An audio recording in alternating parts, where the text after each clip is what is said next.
제4장. 사람이 마땅히 우리를 그리스도의 일꾼이요 하나님의 비밀을 맡은 자로 여길지어다. 그리고 맡은 자들에게 구할 것은 충성이니라. 너희에게나 다른 사람에게나 판단받는 것이 내게는 매우 작은 일이라. 나도 나를 판단하지 아니하노니 내가 자책할 아무것도 깨닫지 못하나 이로 말미암아 의롭다함을 얻지 못하노라. 다만 나를 심판하실 이는 주시니라. 그러므로 때가 이르기 전 곧 주께서 오시기까지 아무것도 판단하지 말라. 그가 어둠에 감추인 것들을 드러내고 마음의 뜻을 나타내시리니 그때 각 사람에게 하나님으로부터 칭찬이 있으리라. 형제들아, 내가 너희를 위하여 이 일에 나와 아볼로를 들어서 본을 보였으니 이는 너희로 하여금 기록된 말씀 밖으로 넘어가지 말라 한 것을 우리에게서 배워 서로 대적하여 교만한 마음을 가지지 말게 하려 함이라.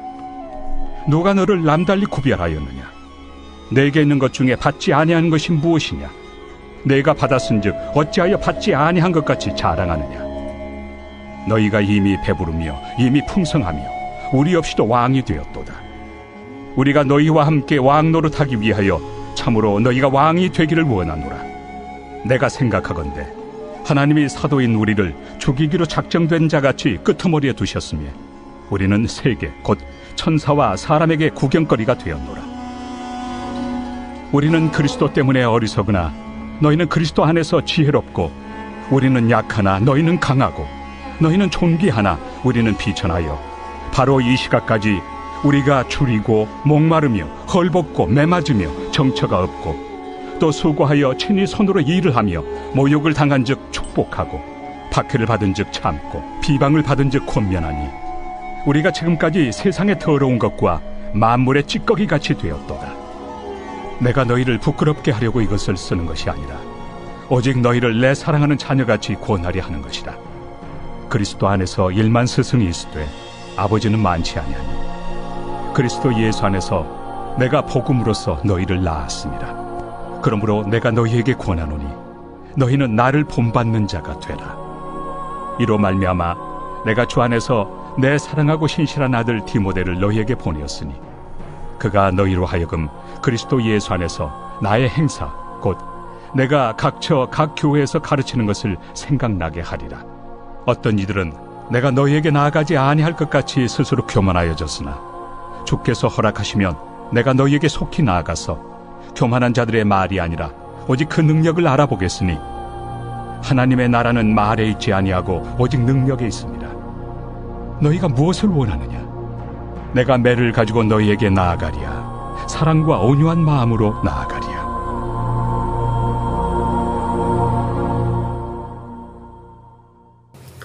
사람들과의 관계를 설명하면서 달면 삼키고 쓰면 뱉는다라는 말을 종종 사용하곤 합니다.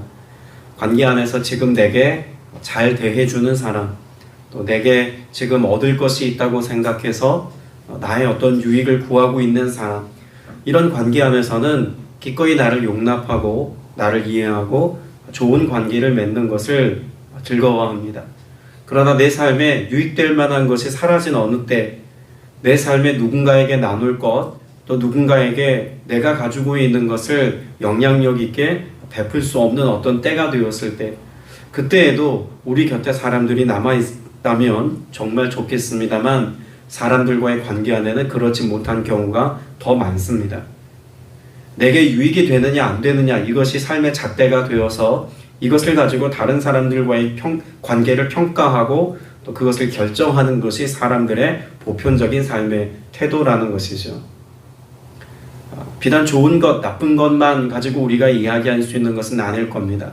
사람들과의 관계 안에서 우리는 그 관계를 깨뜨리는 것은 물론이거니와 내 편이 아니라고 여길 때, 나에게 유익이 되지 않는다라고 여길 때 사람들의 태도는 우리를 비난하고 비평하고 또 우리 반대편에서 심지어 험한 말 하는 것도 서슴지 않는 것이 사람들의 관계라고 생각할 수도 있습니다.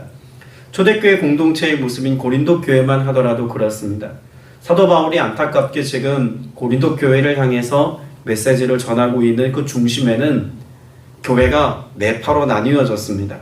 게바파, 아볼로파, 바울파, 그리스도파, 각각의 분파가 나뉘어져서 나와 생각이 다르고 신앙적 가치가 다르다고 여기는 사람들에 대해서는 기꺼이 비난하고 비평하고 사람들에게 쓴 말을 하여서 마음의 상처를 내는 것을 어렵지 않게 선택한 사람들의 모습을 사도 바울은 안타깝게 이야기하고 있죠.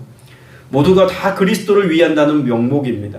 모두가 다 믿음 안에서 우리가 선한 것을 선택했다라고 하는 명목을 가지고 서로 다툼을 하고 서로 분쟁하고 있는 모습을 봅니다. 이때 사도 바울이 분쟁하고 다투고 있는 성도들을 향해서 일침을 가하듯 그 삶 속에 경험한 바를 뭐라고 고백하고 있냐면 16절에 나는 여러분에게 권합니다. 여러분은 나를 본받는 사람이 되십시오 라고 말합니다. 사도 바울은 나를 본받아야 된다고 말합니다. 무엇을 본받는 삶을 살 것에 관해서 말하고 있는 걸까요? 자, 사도 바울은 자신의 삶의 모습을 이렇게 고백합니다. 11절부터 13절까지가 사도 바울이 사역을 하는 동안 자신이 겪어온 삶의 여정과도 같은 모습임을 설명하고 있죠. 우리는 바로 이 시각까지도, 그러니까 지금 편지를 쓰고 있는 지금까지도 줄이고 목마르고 헐벗고 얻어맞고 정처 없이 떠돌아다닙니다. 우리는 우리 손으로 일을 하면서 고된 노동을 합니다. 우리는 욕을 먹으면 도리어 축복하고 박해를 받으면 참고 비방을 받으면 좋은 말로 응답합니다. 라고 고백합니다. 이렇게 반응하며 살았다는 겁니다. 심지어 우리는 세상의 쓰레기처럼 되고 만물의 찌꺼기처럼 되었다라고 말합니다. 이것이 지금 사도 바울이 사람들과의 관계 안에서 처해 있는 자신의 모습이라고 설명하면서 이와 같은 모습을 본받아야 된다고 말합니다. 여러분, 누가 이런 삶을 동경하고 누가 이런 삶을 따라가고 싶겠습니까? 줄이고 목마르고 헐벗고 얻어맞고 떠돌이처럼 살아가는 것도 모자라서 심지어 13절 후반부에는 세상의 쓰레기처럼 되고 찌꺼기처럼 되었다고까지 말합니다. 아무런 유익이 없는 자인 것처럼 사람들에게 그렇게 천대받고 사람들에게 버림받아진 삶을 살아가는 것을 당연히 여기며 살아가고 있는 오늘 사도 바울의 이 모습을 본받으며 살아야 된다고 말합니다. 무엇 때문에 그럴까요? 사도 바울이 이와 같은 삶을 살고 있는 것은 지금 복음을 전하기 위함 때문이고 오직 나의 주권자이신 예수 그리스도로 인하여 이와 같은 삶을 살고 있으니 내가 이것으로 인하여 기뻐하여서 사람들에게 비난받고 박해받는 것을 대수롭지 않게 여기며 오늘 사는 것처럼 여러분도 삶의 주권자이신 예수 그리스도께 매어 사시기를 바랍니다. 사실 이 이야기를 강조하여 말하고 싶은 것입니다. 이미 3장 제일 마지막 절인 23절로 3장을 맺으면서 너희는 그리스도 것이요 그리스도는 하나님의 것이다 라고 고백한 말씀이 있습니다. 사도 바울은 그 어떤 것보다 우리의 삶의 포지션이 예수 그리스도께 속해 있다는 사실을 이야기해주고 알려줍니다. 이것이 세상의 찌꺼기가 되어 세상의 쓰레기처럼 살아가고 있는 자신의 모습과 대비해보면 왜 이런 말을 하고 있는지를 잘 알 수가 있습니다. 사람들과의 관계 안에서 박해받을 수 있습니다. 사람들에게 버려지고 사람들에게 조롱당할 수 있습니다. 그런데 이것이 아무렇지도 않게 느껴질 수 있는 것은 오늘 내가 그리스도께 속하여서 그리스도의 인정을 받고 그리스도의 사랑 안에서 그리스도의 긍휼을 내가 누리며 살고 있으니 세상이 내게 어떤 말로 어떤 태도로 대한다는들 그것이 오늘 내 안에 있는 그리스도로 인한 기쁨을 빼앗아가지 못한다는 것입니다. 사도 바울은 세상에서 이렇게 고난의 자리에 처해라, 어려움의 위기의 자리에 스스로를 내몰아라, 그렇게 우리의 삶을 다그치고 있는 게 아닙니다. 오히려 예수 그리스도 안에서의 삶을 살면 우리 안에 충만한 기쁨과 그 복음의 감격이 우리로 하여금 세상이 어떤 태도로 우리에게 다가온다 하더라도 여기에 영향받지 아니하고 이것과는 상관없이 주님과 동행하는 기쁨을 누리며 소망 가운데 즐거이 주님을 예배하는 또 복음의 증인되어 살아가는 은혜를 누릴 수 있노라고 고백하고 있는 것이죠. 그런 사도 바울의 그리스도를 향한 마음, 그리스도를 향한 즐거움, 그리스도로 인하여 그리스도로 말미암아 살아가는 내 삶의 온전한 모습을 본받으라고 말하고 있는 것입니다. 애초에 4장이 시작되어지는 1절에 사도 바울은 자신의 삶의 모습을 이렇게 고백하지 않습니까? 사람은 이와 같이 우리를 그리스도의 일꾼이요 하나님의 비밀을 맡은 관리인으로 보아야 합니다라고 말합니다. 오늘 나는 그리스도의 일꾼입니다. 그리스도로부터 세워진 바 되었고 그리스도께 받은 사명이 있고 그리스도께서 그 모든 일들을 감당할 만한 능력을 주시고 그리스도께서 내게 주신 삶에 분명한 목적지가 있으니 내가 이것을 위해 오늘을 산다라고 하는 삶의 모습이 있는 겁니다. 그 길을 가는 동안에 주인이 내게 그렇게 명령하셨으니 내가 주인의 즐거움이 되는 것이 삶의 목적이고 목표라는 이야기죠. 그 길을 사람들이 인정하든 인정하지 않든 그 길이 좋은 길이다 나쁜 길이다 사람들의 평가가 어떠하든 여기에 영향받지 않겠다는 것입니다. 그래서 2절 말씀에 보면 관리인에게 요구되는 것은 신실성입니다라고 말하죠. 개역개정에서는 이렇게 고백합니다. 맡은 자에게 구할 것은 충성이니라. 사실 그도 그럴 것이 고린도 교회 안에 영적인 피로도가 굉장히 높아졌습니다. 4개 분파가 갈라져서 서로 옳다고 주장합니다. 그러니 서로 옳다고 주장하는 그 가운데 이들의 마음 가운데 지침이 어떤 현상으로 나타났을까요? 이렇게 교회 안에 있을 바에야 그냥 차라리 그냥 교회 밖에 있는 게 낫겠다. 그렇게 여기는 사람들도 생겨났다는 것입니다. 사실 그리스도파라고 불리워지는 그 분파가 그런 부류의 사람들입니다. 바울이 좋다고, 베드로가 좋다고, 아볼로가 좋다고 사람들 편에 서서 편을 나누어 다투는 사람들의 모습에 마음이 지쳐버린 사람들. 그래서 나는 사람에게 속하지 않고 그리스도께 속했노라고 고백하고 교회 공동체 안에서 자신의 진실함과 신실함, 충성됨의 모습을 이전과 같이 누리지 못하는 사람들의 모습이 생겨나기 시작했다는 것입니다. 이것으로 인하여서 교회를 이탈하는 사람들, 복음의 자리에서 떠난 사람들도 생겨났는지도 모르겠습니다. 그래서 사도 바울은 2절에 권면하고 있는 것 아닙니까?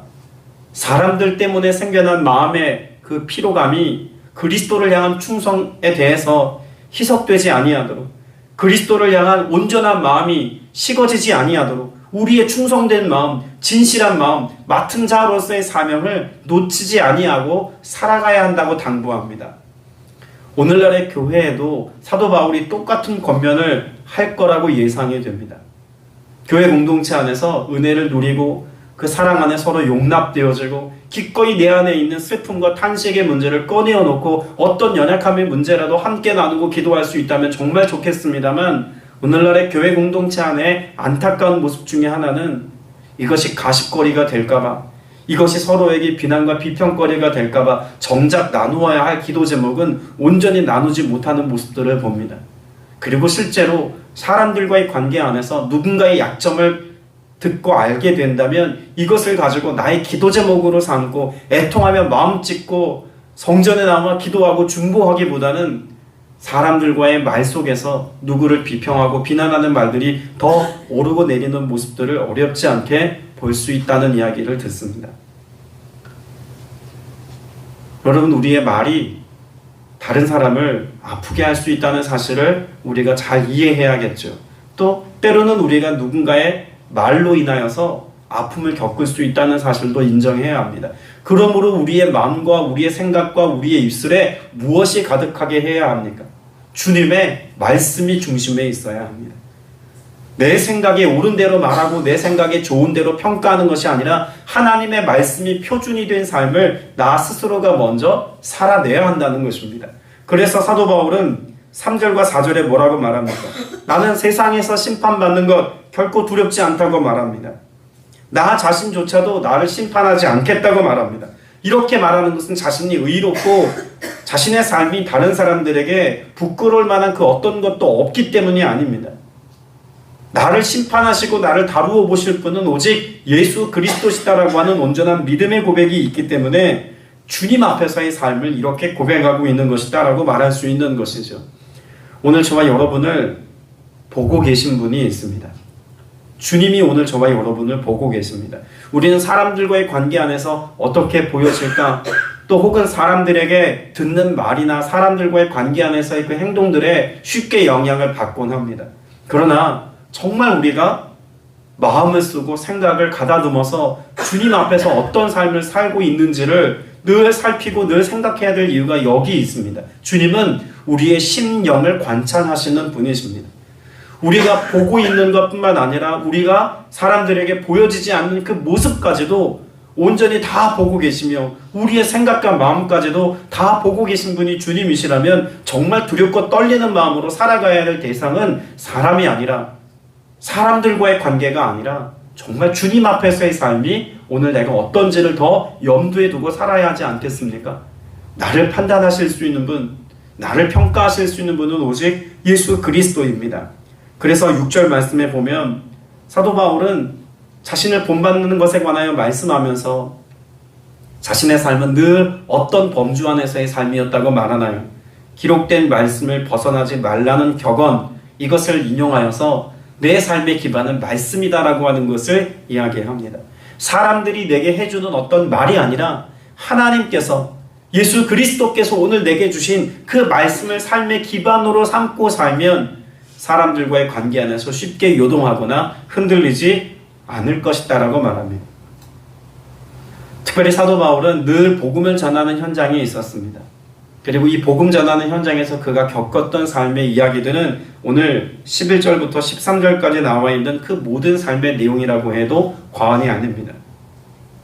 복음을 전하는 현장 가운데 지금도 사도 바울과 같이 사람들로부터 줄이고 목마르고 헐벗고 얻어맞고 떠돌아다니며 심지어 박해를 받는 일들도 지금 지구상 어딘가에서 일어나고 있는 일들입니다. 최근 아프간에서 일어난 여러 사태들을 뉴스를 통해 봅니다. 정치적인 이슈, 또 이것으로 인하여서 여러 국가들이 예상하고 있는 위기 상황들, 이런 걸 뉴스로 우리가 접하고 있습니다만 목회자의 제 시선에는 또 다른 한 마음이 기도의 제목이 되곤 합니다. 극단적인 무슬림주의자들이 그 지역과 그 나라를 점령한 이때에 그리스도인으로 살아가게 되어지는, 예수 그리스도를 믿음으로 고백하며 여전히 그 땅을 지키고 있는 믿음의 성도들 얼마나 박해받고 어려움 가운데 처하게 될까? 이것이 발각되어지고 드러난 사람들에게 이슈가 되었을 때 이들이 당하게 되어진 삶의 고난과 박해라고 하는 것은 가히 상상을 초월하는 일들일 것입니다. 심지어 자신들이 인권을 찾아서 떠나는 여인들의 모습도 아주 애통한 모습으로 뉴스에 보도되곤 하는데, 자신의 신앙과 믿음의 가치를 가지고 그 땅에 남아서 여전히 복음을 전하겠노라고 헌신된 삶을 결단한 사람들도 그 땅에 여전히 남아있음을 듣곤 합니다. 이들에게 예상되어지는 삶의 모습은 어쩌면 11절부터 13절까지 기록되어져 있는 이런 삶의 위기나 박해, 사실 그것 이상의 것일지도 모르겠습니다. 때문에 예수님께서도 이미 오늘을 살아가는 저와 여러분에게 믿음의 길을 걷고 주님께서 가신 삶의 여정을 따라갈 때 겪게 되어지는 삶의 모습을 비단길이라고만 말씀하지 않으셨습니다. 요한복음 15장 20절에 뭐라고 말씀합니까? 내가 너희에게 종이 주인보다 더 크지 못하다 한 말을 기억하라. 사람들이 나를 박해하였은즉 너도 박해할 것이요 라고 말씀합니다. 예수님 당하신 고난, 예수님 당하신 박해, 우리가 주님의 길을 걷다 보면 우리들 또한 이와 같은 고난과 박해받는 삶을 살아가는 것은 당연한 삶의 모습이 될 것이라고 말씀합니다. 갈라디아서 4장 29절에서도 이 땅의 세속의 가치와 영에 속한 삶을 살아가는 삶은 반드시 충돌할 수밖에 없다는 것을 전제로 말합니다. 그때에 육체를 따라난 자가 성령을 따라난 자를 박해할 것 같이 이제도 그러하도다. 여러분, 지금의 때도 마찬가지입니다.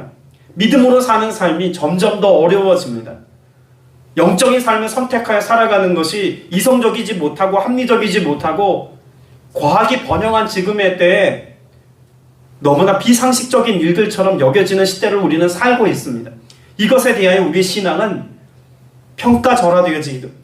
절하되어지기도 하고 비평받기도 하고 또 이것으로 인하여서 애매한 어려움을 겪기도 합니다. 여러분, 이와 같은 때의 성경은 그런 우리를 비난하고 비판하는 자들을 향해서 어떤 삶의 태도를 가져야 한다고 말씀하나요? 바울은 자신의 삶의 모습을 빗대어 이렇게 말합니다. 우리는 욕을 먹으면 도리어 축복하고 박해를 받으면 참고 비방을 받으면 좋은 말로 응답합니다 라고 말합니다. 우리가 본받아야 할 삶의 모습이라는 거죠. 비단 우리를 어렵게 하고 박해하는 사람들에게만 해당되는 이야기가 아니라 모든 사람들과의 관계 안에서 이 삶의 모습을 적용해 볼 수 있어야 합니다. 누구를 위하여서요? 그리스도를 위하여서 기꺼이 내가 손해보고 내가 이 억울한 마음을 가지고도 헌신해야 될 이유가 충분하다고 사도 바울은 말하고 있습니다. 고린도후서 12장에서 사도 바울이 이렇게 말하기도 하죠. 그러므로 내가 그리스도를 위하여 약한 것들과 능력과 궁핍과 박해와 공고를 기뻐하노니 이는 내가 약한 그때에 강함이라. 도리어 사도 바울은 자신에게 다가온 궁핍의 문제나 박해의 문제나 사람들과의 관계 안에서 깨어짐의 아픔을 가지고도 기쁨으로 여긴다고 말합니다. 왜냐하면 내가 그렇게 약해지고 내 곁에 사람들이 떠나가고 사람들과의 관계가 깨어진 그때 내가 그리스도를 위하여 선택한 이 삶으로 인하여서 내가 주님 주신 기쁨을 맛보고 누리니 내가 이것이 기쁨의 이유가 된다고 말하는 것 아닙니까? 우리의 삶 속에 신앙의 여정과 일상을 살아가는 동안 우리가 염두에 두는 것이 사람의 말입니까? 주님의 말씀입니까? 내 주변을 둘러싸고 있는 사람들입니까? 아니면 오늘 내 안에 계신 예수 그리스도이십니까? 무엇을 염두에 두고 오늘을 삽니까? 오늘 저와 여러분의 삶의 중심에 오직 그렇게 예수 그리스도를 중심에 두고 주와 함께 오늘을 살아갈 수 있는 여러분 다 되시기를 주님의 이름으로 축복합니다. 그 예수를 만나면 삶이 바뀌게 됩니다. 사도 바울도 자신의 삶을 이야기하면서 어떤 간증을 합니까? 내가 예수를 박해하는 자였다라고 고백하지 않습니까? 그런데 예수님께서 뭐라고 말합니까? 예수님께서 그 박해했던 바울을 만났을 때 예수님께서는 내가 박해하는 예수라고 자신을 소개합니다.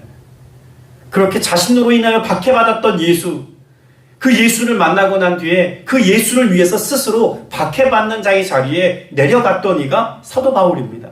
그럼 오늘 저와 여러분이 예수 그리스도를 만났다는 이야기는 예수 그리스도를 덧입고 세상에서 형통한 삶을 누리는 것에 관하여 우리에게 말씀하고 있기보다는 주님이 고난받는 삶의 지경, 고난받는 종이신 예수 그리스도와 함께 우리도 고난의 자리에 있기를 자처하는 인생이 되어야 한다고 말하는 것 아니겠습니까?